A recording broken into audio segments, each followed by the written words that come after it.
Unfortunately, I didn't, because I woke up late. Now that I'm standing here, I'm really hungry. And I would die for a nice double cheeseburger with 2 slices of sizzling bacon in it. It feels so good.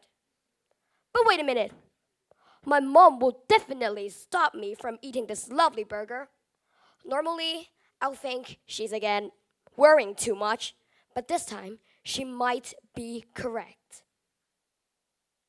Last year, the WHO officially categorized the processed meat like bacon and sausages as group 1 carcinogen, which means there's conclusive evidence that they cause cancer. It is of the same category as tobacco. We all know that there's warning labels on the cigarette packaging saying smoking kills. Well, the idea of putting a warning label on those processed meat packaging saying eating this meat kills is quite interesting. But come to think of it, it might not be necessary or even justified. Indeed, consuming too much preserved meat is unhealthy. But in fact, overdosing on anything is not preferred.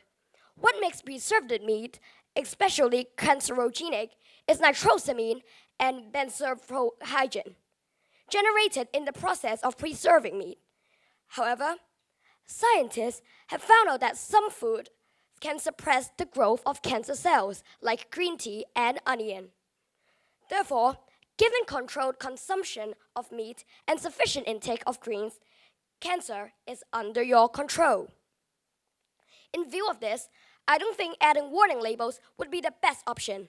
But what the government should do, in the interest of public health, is to raise people's awareness on controlled meat consumption.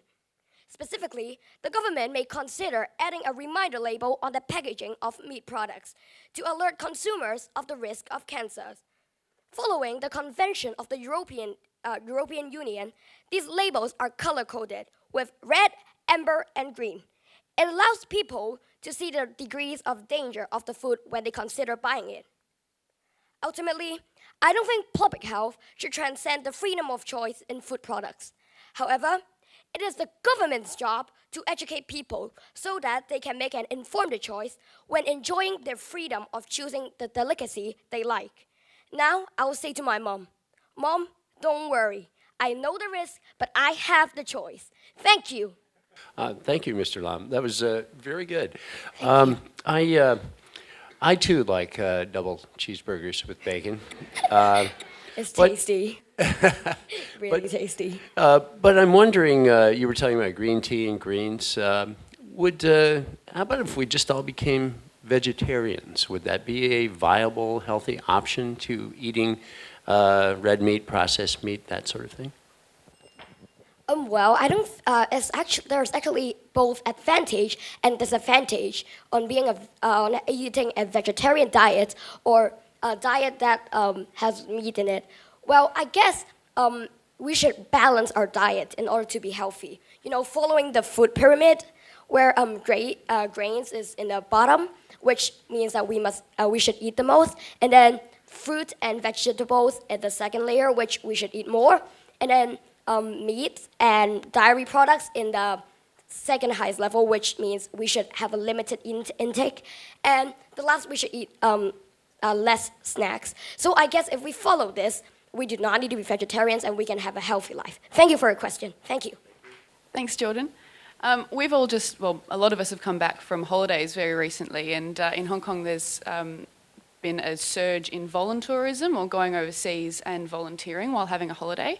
But voluntourism has been criticised for not necessarily helping the people in the long term. Can you comment on whether you think that's true? Okay, I gotta be honest, I think that's somehow true. You know, some people, they're just like not respecting each other, and they're just like cutting the lines everywhere. So when you go to Disneyland, it's like doom, doom, doom, doom, doom, and they cut their lines. And it's like, oh my God, how can you do this? It's just not good, you know? You feel like, I've been waiting you for ages, and now you're cutting the line, so I cannot play this ride. Yeah, it's just simply annoying. So therefore, to be honest, I don't really appreciate that. Thank you for a question. Thank you.